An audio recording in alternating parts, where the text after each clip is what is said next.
Black Hill Energy, heating homes across County Armagh. Fill up your tank for a rainy day with County Armagh's fastest growing fuel company. For latest prices, visit our website at www.blackhillenergy.net or call us today on 028 38 344 223. Black Hill Energy, Ansborough Industrial Park, Lurgan.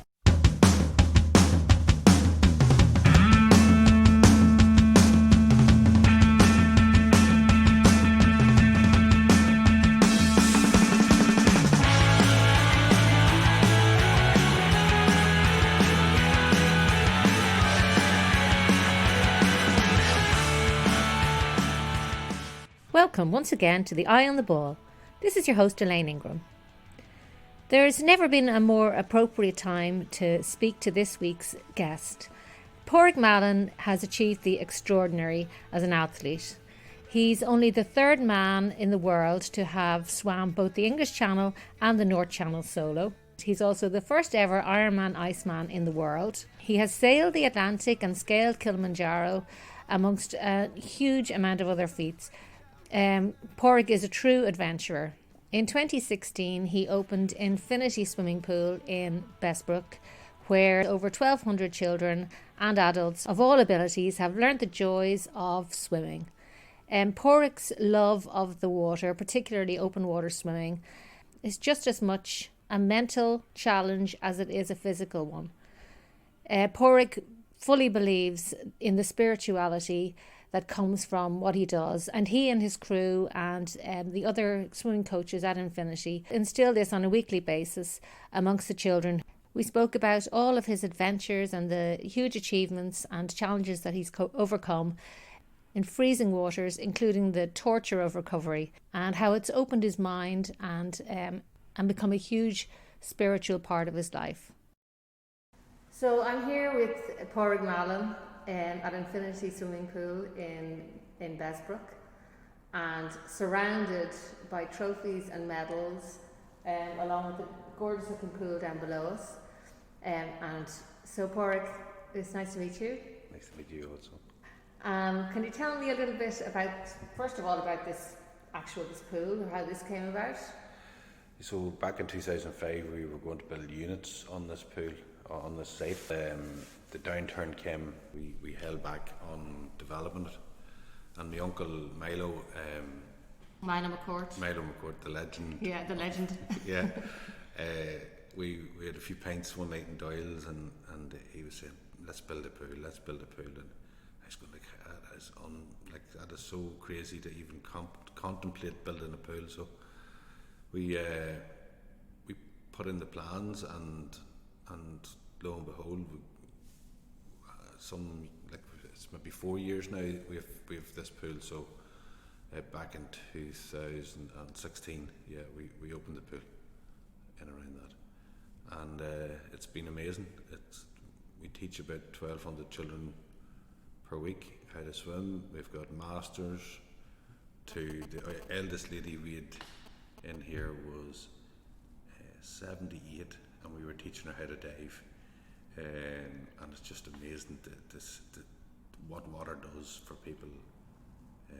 Mental health and physical health is just second to none in my eyes. Yeah. You can see the joy in their eyes, the joy in their soul, really, from taking part. And we do sensory classes, which is the most spectacular experience for me as an owner of the pool, to see the joy it brings to people that have special needs, or it really does relax them and take them into a different place in their mind, and which, especially in the times that we're in right now, must be hugely important. Yeah. Have you been able to open? Not very much. Really, the whole COVID thing has opened people's eyes to the importance of both swimming, water, open water, and dipping, and getting themselves mentally and physically into a different place.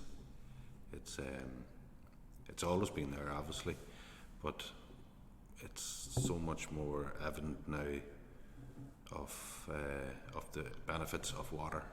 It's such a healing, regenerating, spiritual place to be. Yeah, and that takes me right back to the start about you personally. Obviously, water is, a huge part of your life, and I don't even know where to start with the achievements that you've swam you're the first or only the third person to swim the North Channel and the English, the North Channel and the English Channel. You're the first Ironman Iceman in the world.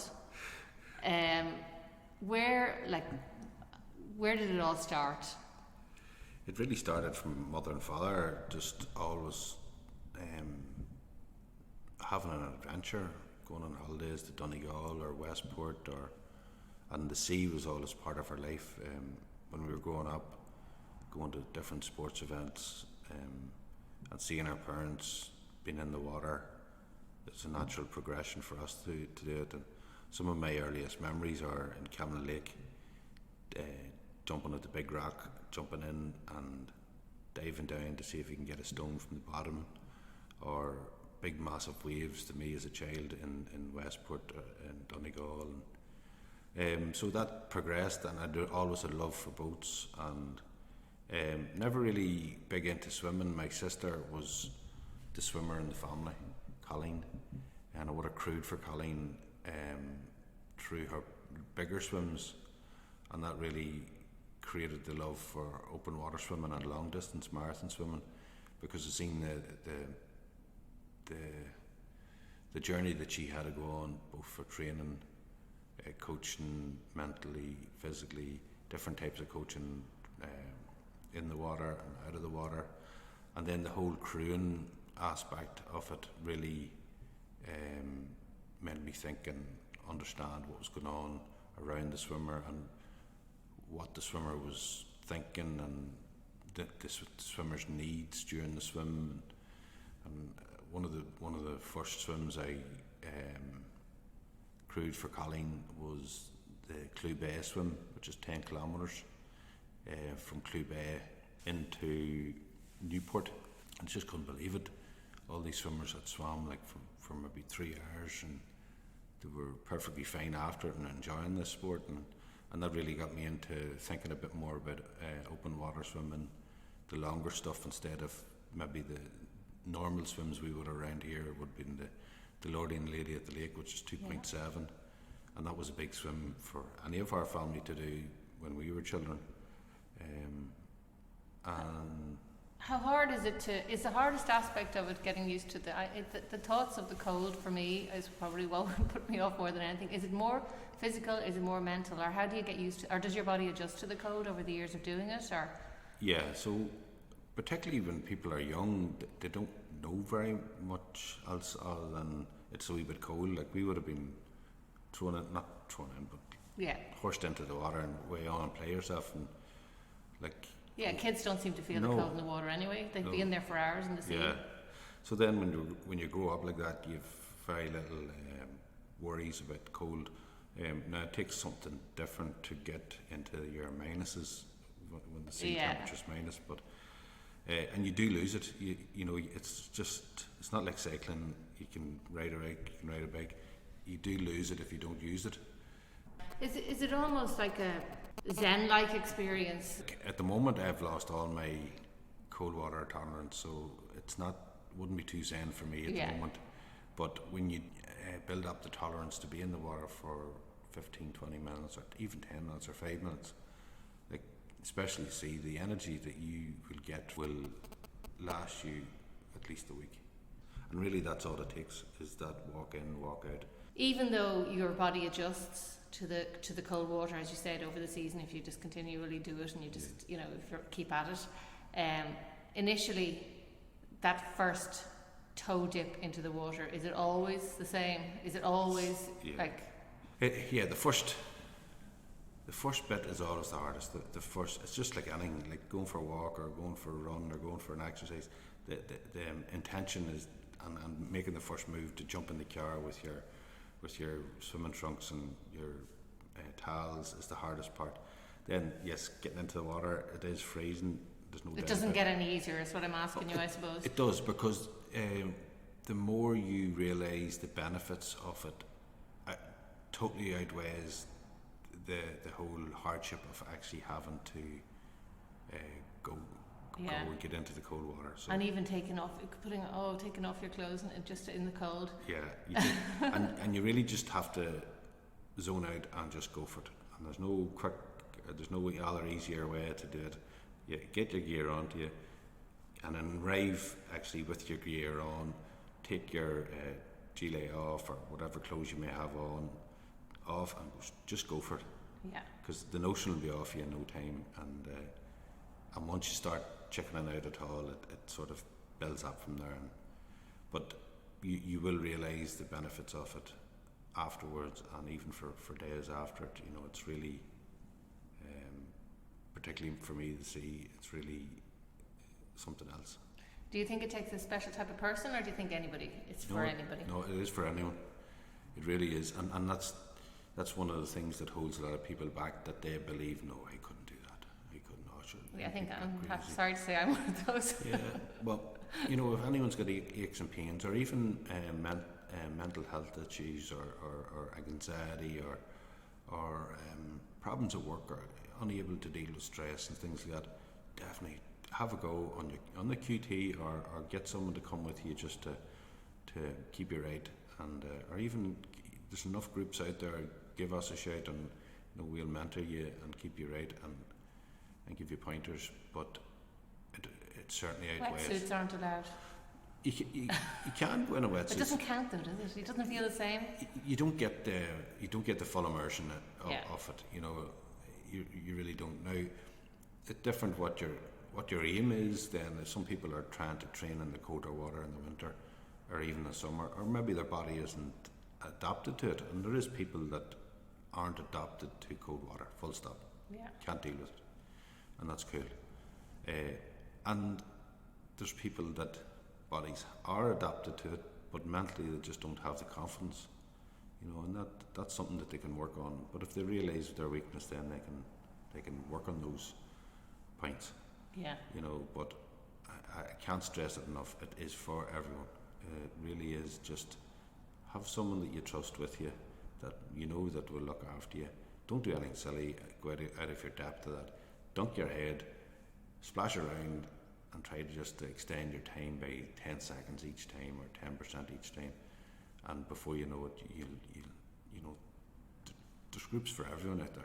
Yeah. It really is. And there's groups all around Northern Ireland and Dock, and all around Ireland in general. It's just huge, and it's great. It's great to see it. So tell me about you now. So you started off, you decided to get involved, and how did you end up where you did, being such a, you know, the amount of achievements and, you know, accolades and everything that you've gotten over the years now. The channel swims, I suppose, would be the big ones. In a way, I follow my younger sister, who is the youngest of the family, Yeah. you know, and seeing the joy that she get out of competing. She held the record for most of the swims in Ireland, Northern Ireland anyway. And I suppose that journey, I could see the joy and the excitement and the adventure that she was involved in, and then sort of fell into that myself. Started to do more swims, started to focus on it.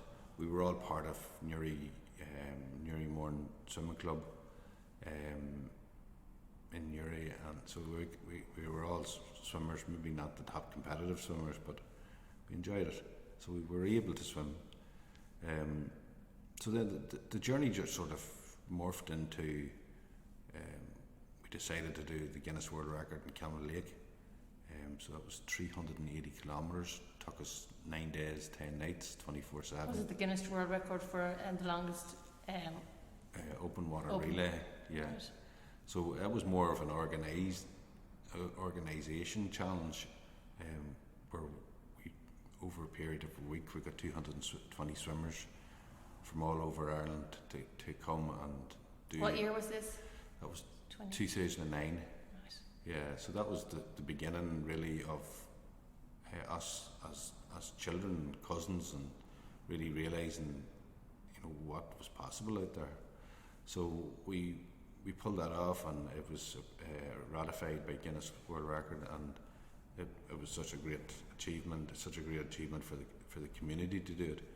And then we decide as a family, so myself, my brother Martin, my brother Sean, my cousin Aoife's husband Mickey, and my uncle Milo went to the English Channel and done a relay, and it was such an experience. Like, we found it awful tough as a group of swimmers that were well able swimming, and we bumped into another swimmer from Lurgan, Portadown, Maureen McCoy, who was over doing a solo challenge swim.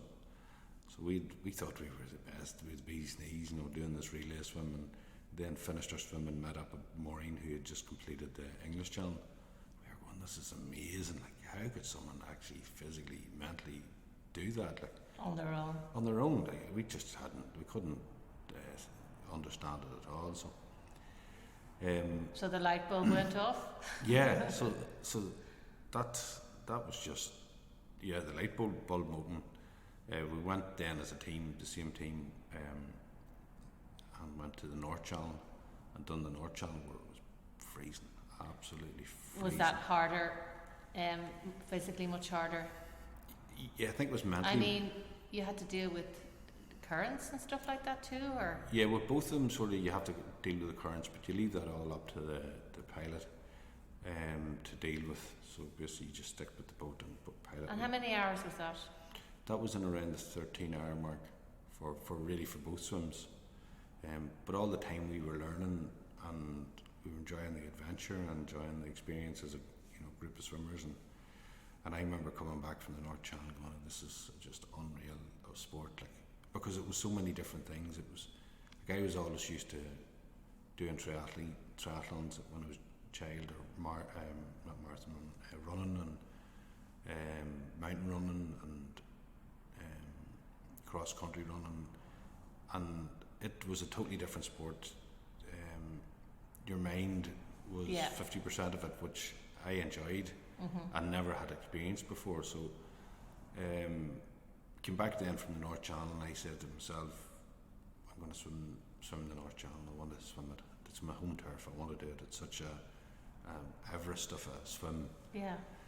And that set me on a journey with all my cousins, my family, and all the people around in the community, just trying to get enough. Because it takes it's you doing it on your own, but it's also a huge amount of support around you. Yeah, like, it's not one person. You've got. I know it's a team. It is a team effort. Yeah, so I was blessed to have a good network of people around me, and my crew for those two swims were Aoife, my cousin, who's best friend, and Aoife McCourt, and my mum, who they both knew when I needed a kick in the ass, how to push my buttons and how to get the best out of me. How long did it take training for it? It took a year to train for. I booked the North Channel or the English Channel first. You have to book them. Yeah. I suppose there's a lot of stuff that's involved in setting it up safely and everything. Yeah. So to get a pilot, you want to book probably 2 years in advance. So I had that booked out about 18 months really. Didn't really understand the whole thing like I do now, in terms of spring tides, neap tides. I suppose you only have a certain window. Yeah, you've only got. It's like Everest in that sense. Yeah. Yeah, there's only a window of time you can actually do it. So you probably only get about 7 days. 7-day window of a neap tide. Yeah, so I got in July. I got to swim the English Channel, and 13 hours 48 minutes or something like that. To do the English Channel, and I found it quite hard. I went into hypothermia near the end of the swim. And what happens then? You just have to, you need to just keep your mind fighting. I mean, would you ever struggle to just swim at that stage because your mind is numbed? Yeah, well, you really have to get your mind around it and really start battling physically with your mind. You have to start battling what's happening to your body to keep it away, to keep it out, to prevent it. Is it not dangerous though? Well, it is dangerous, but that's what the crew. It is an extreme sport. Yeah. So that's what the crew's for, and that's what the pilots are for, and the observer, and all them people around you. you need to be able to go into that water and have your life in order, basically, and put full trust in the crew, and just do your job, which is one arm over the other, and that's it. Just keep going until you get out of the water, either onto the boat or stand and land on the other side. And when you see the land, is that when you sort of are able to take your foot off the pedal slightly, or No. or does that spur you on? Is it like running over the line of a marathon or something, when you just see the finish line? It might be in slow motion, Yeah. real slow motion, because I could see land and it was pitch dark when we were coming into France, and it was the markers. I could see lights on my left, which didn't make sense, but we were running with the current, with the tide south, and trying to break through that at an angle, and I just couldn't understand why we weren't going the right direction in my head, but obviously the pilot knew what he was doing. Yeah, and your head was already scrambled. Yeah, totally, and I had to push hard to get through the currents. So the closer you get to land, usually the harder the currents are, because the more shallow water. But yeah, I made it anyway. I made it onto land, but I remember getting back onto the boat and getting into a sleeping bag and just telling the two girls, listen, don't let me ever do anything like that again. That's the stupidest thing I ever thought of. And I was just totally exhausted. And So how long did it take you to change your mind about that? It's kind of like having a baby. I'm never going to do that again. So the end of the week, then I rang up Brian Maharg in Bangor and asked Brian to keep an eye on the weather and see what you think of the weather, and we'll maybe take a go at the North Channel. So I forget how many weeks. It could have been just 2 weeks or maybe 4 weeks. I'm not sure of a gap between them, but Did you not have to have booked that as well, though? At the time, the North Channel, you do now, but at the time the North Channel wasn't. Because it wasn't being done. No. Yeah. No. Yeah. Brian gave me. I remember I was in Dundalk, and Brian phoned me up and says, "Hi, what do you think about tomorrow?" Yeah, and it was probably the best way. It was. Do you think your mind was still scrambled Yeah. at that stage? So, but it was the best thing that could happen. That I didn't have time really to talk about it or think about it or. Back out. Yeah. So I phoned the two girls up, and we went again on another adventure. But physically, would it not have taken you a lot longer than that? You do really need. If we were coaching someone now, we would coach them totally different from the way I trained for that, and I would have been far more ready for it than I was. So yeah, you should really have a lot more, like a good 2 months between challenges. But fortune favours the brave. Yeah, that's it. I had nothing to lose, and I always had faith in Brian. And you were young then. What age were you? Well, 31 or something like that there. So you were still young enough to be foolhardy. Yeah. Well, Yeah. I'm still foolhardy. Yeah. It's. So when you're younger, you're Yeah. slightly more foolhardy. Yeah, exactly. Well, I remember diving into the water, and it started swimming. It's nearly like any sport event. There's butterflies, and there's so many things going on in your head, and it really takes the first 3 hours for those swims to if you hold it together for the first 3 hours, you're nearly there mentally. Yeah. Not physically, obviously. You've still a long way to go. But I remember jumping into the water, and I couldn't believe how cold it was, and my 2 collarbones were like someone had hit them with a lump hammer. And that's where I normally get when it's cold. That's where it affects you. Yeah. So I was swimming along, and I remember just thinking. What were the temperatures of the water? I'd say in around 12 to 13. Yeah, I remember swimming along and saying to myself, like, if I just tipped my finger off that propeller, I would have an excuse to get out. Something so crazy as that.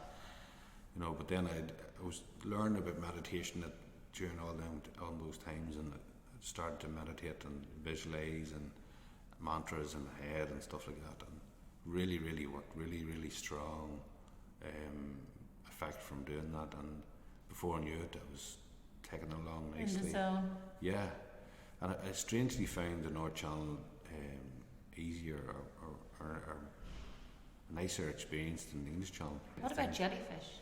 The jellies were there. They never annoyed me. then I used to use jellyfishes. If they hit me, it was keeping me warm. You know, and It's amazing.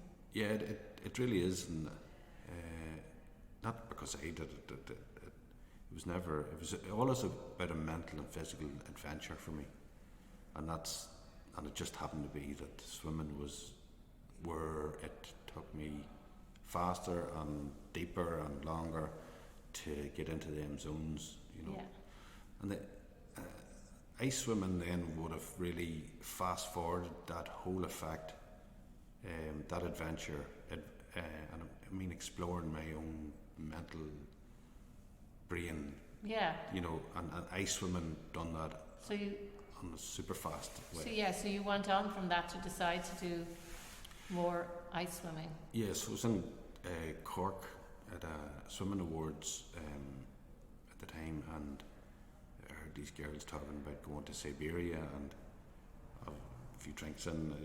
I'll go. I'll give it a go. Like, You are a real adventurer. I just love At that. heart. Yeah, and that's what it's about. It's not about being first or being the best or anything like that. It's just It's your own challenges. Yeah. It's challenging yourself. yeah, and it is just an adventure for me. It really is just going somewhere in the globe, anywhere in the world, and then exploring how your body reacts, how your mind reacts. Can you hold it together and have a bit of fun along the way and meet all these crazy people from all over the globe? And yeah, the experiences you get is unbelievable, you know. So So you went to Russia. went to Russia, went to Siberia, where I had the first experience of proper cold weather. So but before this was piece of cake, really. It was a totally different scenario for me altogether. And Russia was like, I had not really done any cold water swimming compared to what I was going to be doing in Russia, and it got me total eyes opened for what was going on over there. You know, they take chainsaws and cutting 25-metre pool out of a lake, and then lifting the ice out with big hooks, and it was just mental, absolutely mental. How is that not really dangerous for your heart? You have to go through an ECG and a strict medical, and then the doctors over there put you through another ECG and map your heart out and stuff. Because you like could that. imagine the shock. Yeah, but that's where your mind comes into the whole thing. Yeah. You know, you really need to hold things together. You know, too easy to panic and get yourself What into temperatures that. are we talking here now? On the first day, we were talking minus 18 degrees Celsius air temperature. The water was constantly freezing, so they had to constantly keep it moving. And then the second day, it was minus 33 degrees Celsius. I'm a refrigeration engineer by trade, and minus 18, I've coped no problem working in freezers for hours at a time. But minus 33 was just a total different experience. Cameras wouldn't work. I've once in my life been in minus 30 and I took a photograph of it, and that was skiing in France, and it was the ski slopes, they actually closed them because it was too cold. Too cold, yeah. But you stayed outside for any length of time, and minutes and your eyelashes would freeze. Yeah. And yeah, I can't imagine being in water in that. Yeah, no. That was outside wearing full gear. Yeah, we were in a pair of trunks, and it was the scariest thing I've ever done in my whole life. It really was. Your whole body, everything is just screaming to get you out of that water. Get out, get out, get out. And it was the first time I've seen grown men screaming, crying through the recovery. It just didn't make sense to me. Does it feel like your skin is burning? It's worse than that.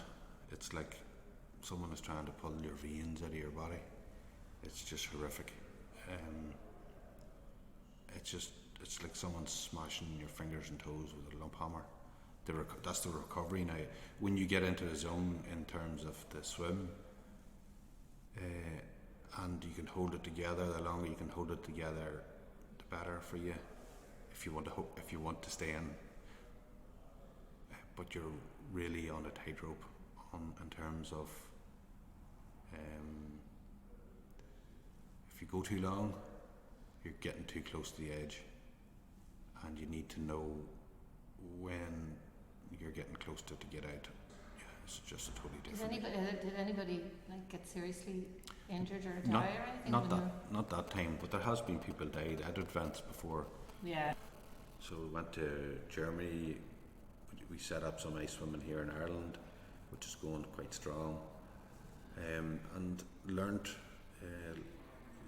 and developed the sport over the next few years here in Ireland, and created an association, Ireland Ice Swimming Association, and developed it as part of the global sort of sport,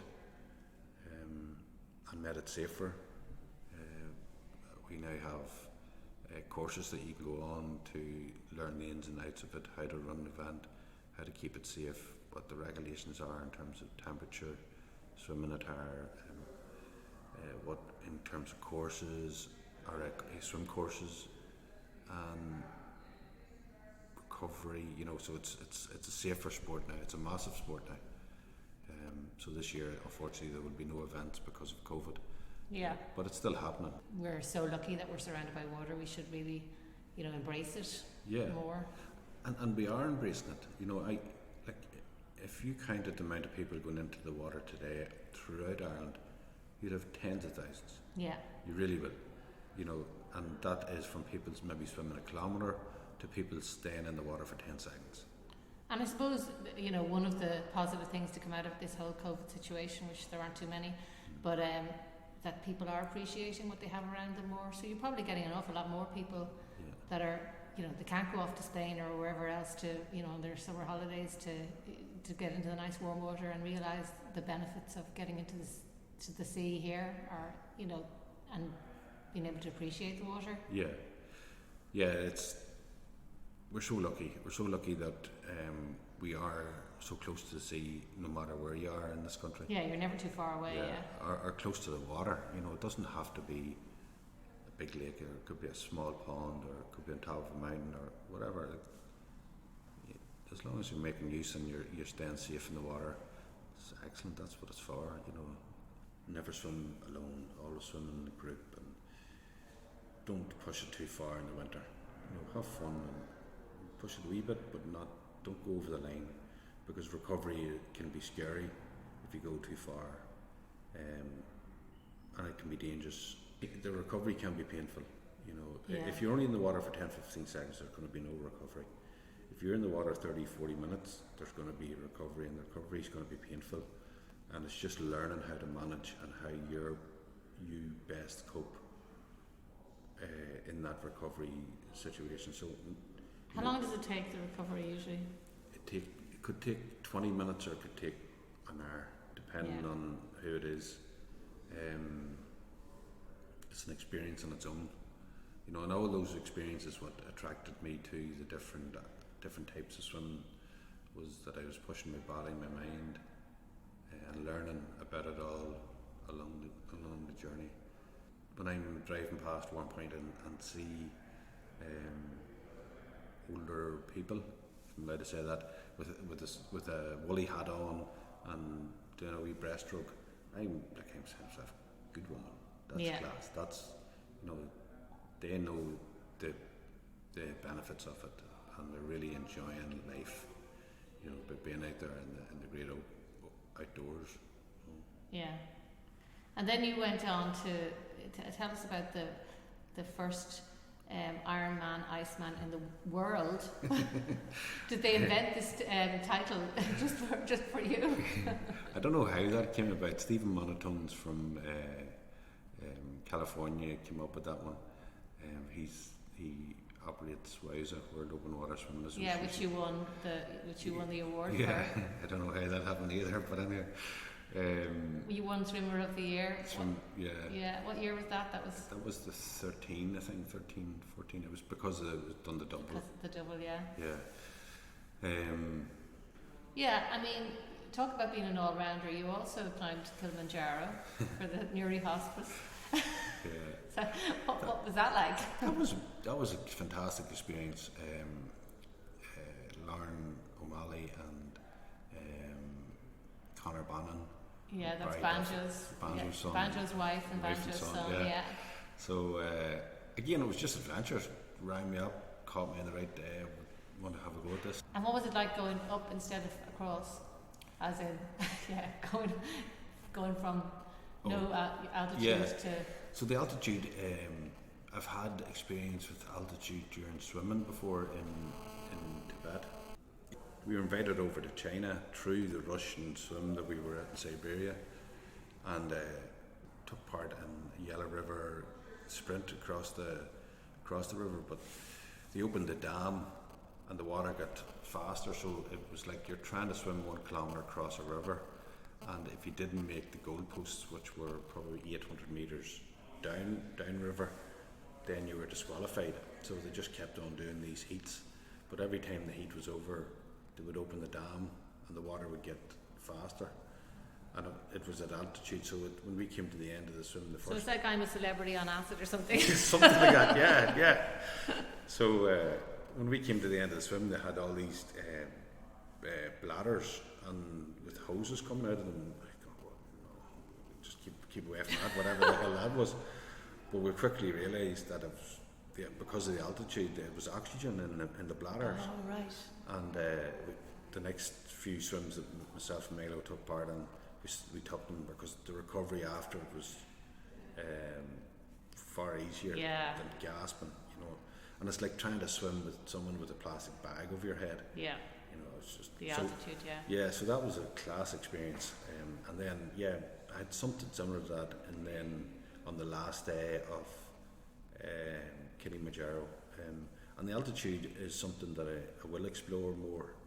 You know, there was lots of hallucinations and stuff like that, but I knew that was all happening. Yeah. You know, and I was sort of enjoying that trip, if you want to call it like that. Natural high. Yeah.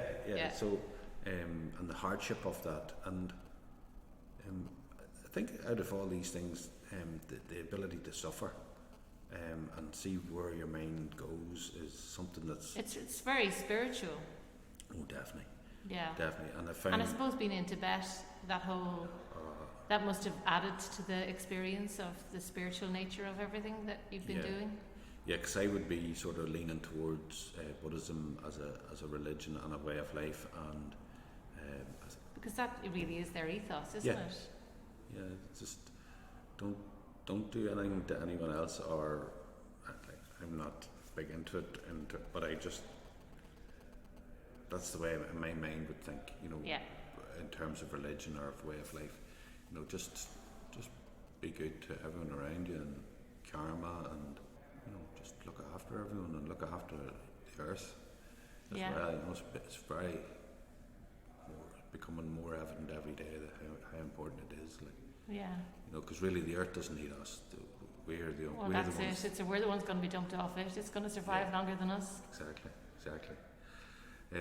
So the Kilimanjaro was a great experience, and I'll be back to altitude again when I get myself pulled together and get going again and get something put into the tick sheet.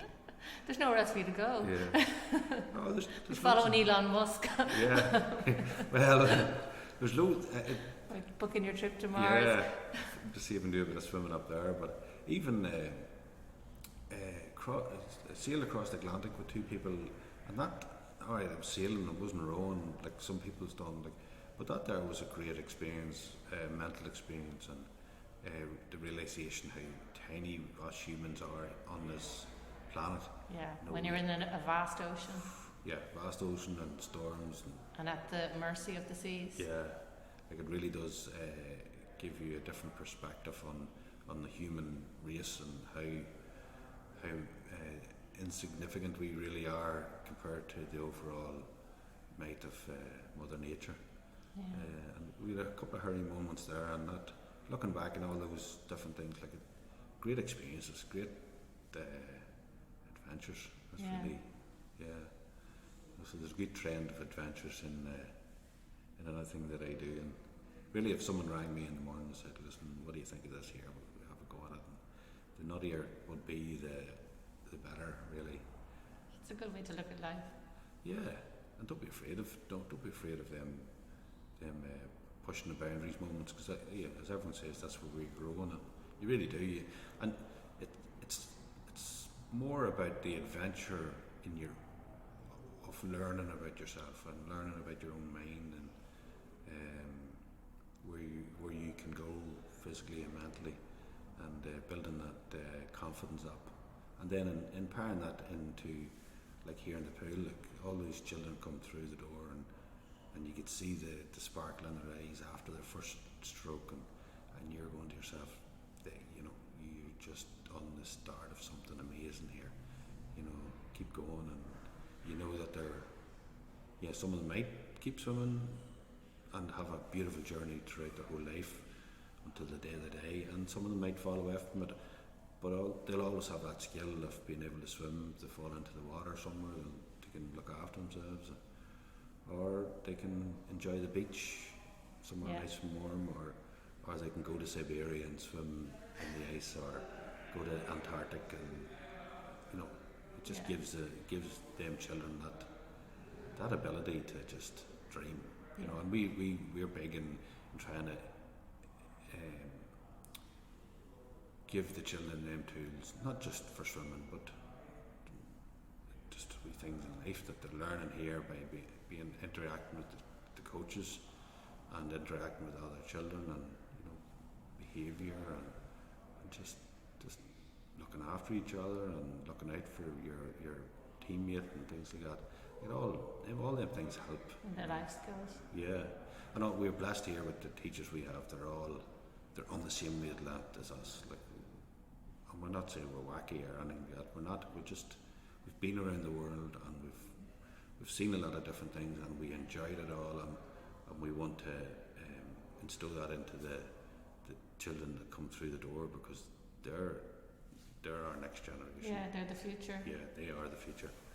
Where did the name Infinity come from? Infinity.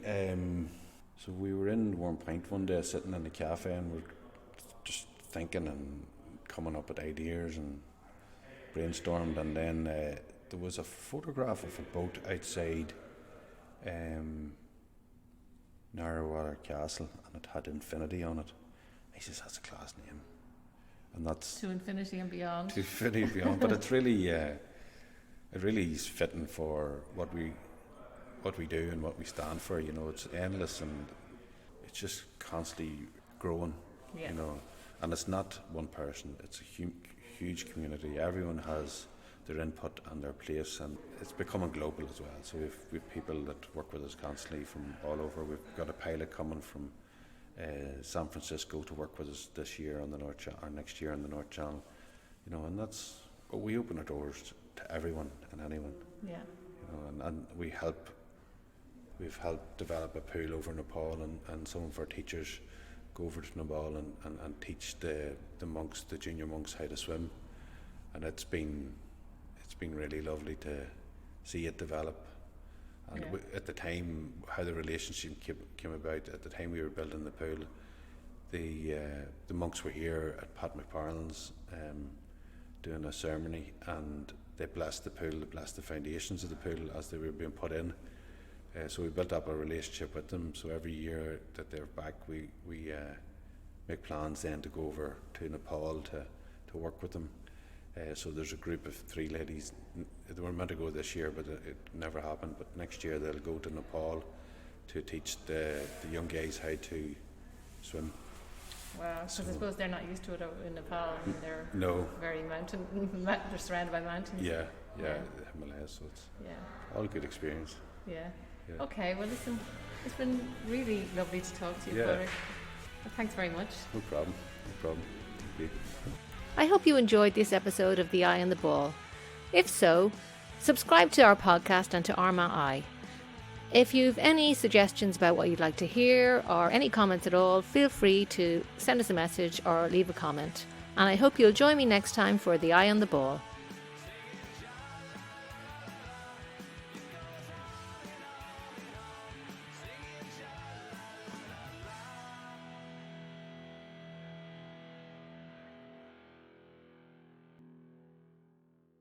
Black Hill Energy, heating homes across County Armagh. Fill up your tank for a rainy day with County Armagh's fastest growing fuel company. For latest prices, visit our website at www.blackhillenergy.net or call us today on 028 38 344 223. Black Hill Energy, Ansborough Industrial Park, Lurgan.